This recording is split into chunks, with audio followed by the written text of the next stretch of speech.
কারণ পাহাড়গুলো উপভোগ করতেছি, না আসলে মিস করতাম।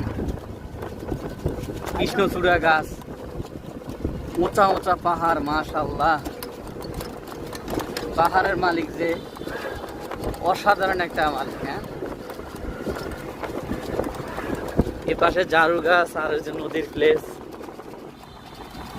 সব মিলে অসাধারণ।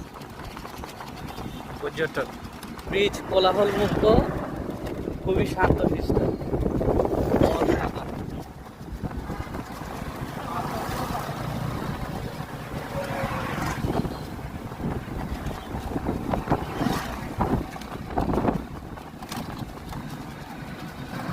আমরা এখনো যাচ্ছি, এখনো পৌঁছায় নাই, আরো আমাদের সময় আধা ঘন্টার মতো লাগতে পারে। ইনশাল্লাহ যাচ্ছি আমরা।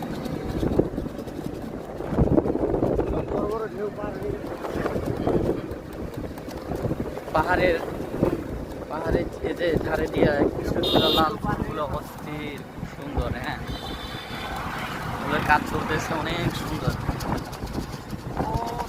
পাহাড়ে এগুলো দলসে পড়ে গেছে ভাইয়া, একবারে উঁচা খাহারা পাহাড়।